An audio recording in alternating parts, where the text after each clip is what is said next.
Merci. Merci, monsieur Ciotti. La parole est à madame Marion Maréchal Le Pen.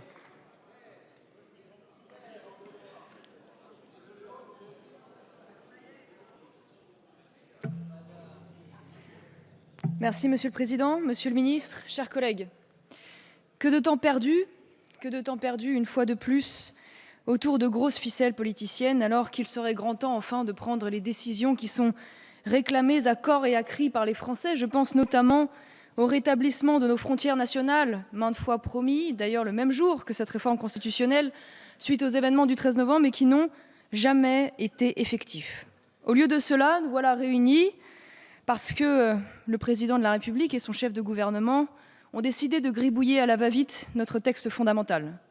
Dans quel objectif ?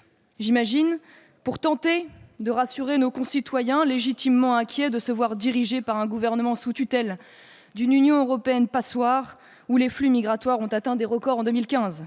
Et j'imagine aussi pour apaiser son aile gauche dogmatique en lui accordant quelques gages votés à la va-vite une fois de plus en commission. Cette réforme constitutionnelle n'est qu'une perte de temps, alors qu'il y aurait urgence à agir avec force et efficacité face à la menace terroriste grandissante. Car pendant que le débat politique s'épuise depuis des semaines autour de ce texte, nous ne parlons plus de la suspension nécessaire de l'espace Schengen. Nous ne parlons plus de la mise en place d'un consistoire pour les Français musulmans.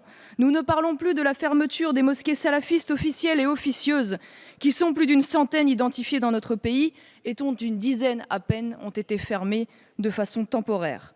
Nous ne parlons plus non plus de la lutte contre le trafic d'armes par lequel se fournissent les terroristes sur fond de libre circulation des biens et des personnes. Le comble est que votre réforme, présentée comme un moyen d'élargir le périmètre de la déchéance, aura au contraire pour conséquence directe la restriction du droit existant en la matière. Il suffit d'observer la loi en vigueur pour en déduire que cette réforme est parfaitement inutile. Cela semble avoir échappé au gouvernement et à la majorité, mais le Code civil permet déjà de déchoir de leur nationalité des binationaux nés français. Il s'agit des articles 27-7 et 23-8 sur la perte de nationalité. Il aurait donc suffi d'une simple réforme législative pour en élargir l'application à certains cas de crimes et délits. Avec la rédaction de votre article, la perte de nationalité, ainsi que l'alinéa 4 de l'article 25 qui prévoit la déchéance pour les individus qui se sont livrés au profit d'un État étranger à des actes incompatibles avec la qualité de Français et préjudiciables aux intérêts de la France, seront tous deux rendus inconstitutionnels. Car ces dispositions permettent une déchéance de la nationalité sans condamnation. Condamnation qui devient un préalable obligatoire dans votre texte pour priver un Français de sa nationalité. Par ailleurs, votre objectif dans le futur projet de loi est de réduire la déchéance à une peine complémentaire prononcée par le juge, qui pourra d'ailleurs se contenter d'une simple privation des droits civiques. Une façon pour le gouvernement de se laver de toute responsabilité en écartant la déchéance sur décision du gouvernement par décret. Quel manque de courage! Un courage qui n'a d'ailleurs jamais été mis en avant au regard des 5 déchéances prononcées par vous depuis 4 ans, un nombre dérisoire, mais moins dérisoire, il est vrai, que celui des déchéances prononcées sous Nicolas Sarkozy. Cette réforme aurait pu être nécessaire s'il avait eu pour objectif bien défini de contourner la jurisprudence du Conseil constitutionnel en permettant la suppression des contraintes temporelles à la déchéance. Je pense à la condition de crime commis dans les 15 ans après l'acquisition de la nationalité. Une mesure de bon sens et même d'équité, alors qu'il n'y a pas de contrainte temporelle exigée entre le fait reproché et la perte de nationalité pour les Français nés français. Ce débat ne peut pas éluder les entraves que pose aujourd'hui le droit européen dans la lutte contre le terrorisme. Une jurisprudence constante de la Cour européenne des droits de l'homme, dont personne n'a parlé jusqu'ici, sanctionne l'expulsion des personnes déchues de leur nationalité au motif qu'elles pourraient subir des traitements inhumains ou dégradants dans leur pays d'origine.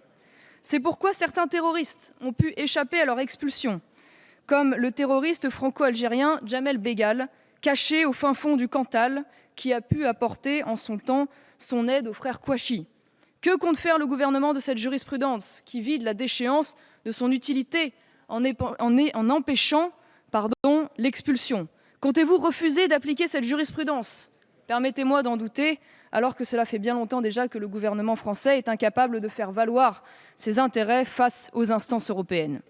Si nous en sommes venus à de telles atrocités perpétrées sur notre sol, et si nous débattons aujourd'hui de notre Constitution, C'est bien parce que 40 ans de déconstruction de notre code de la nationalité ont contribué à fabriquer des Français déconnectés de notre histoire, de nos valeurs, de notre identité, par l'acquisition de la nationalité française, qui n'est plus subordonnée à la renonciation de la nationalité étrangère, par l'acquisition via le droit du sol, par les naturalisations à tout va, par un communautarisme exacerbé que favorise l'immigration de masse. C'est pourquoi, au vu de tout cela, monsieur le ministre, nous ne voterons pas cette réforme constitutionnelle. Merci.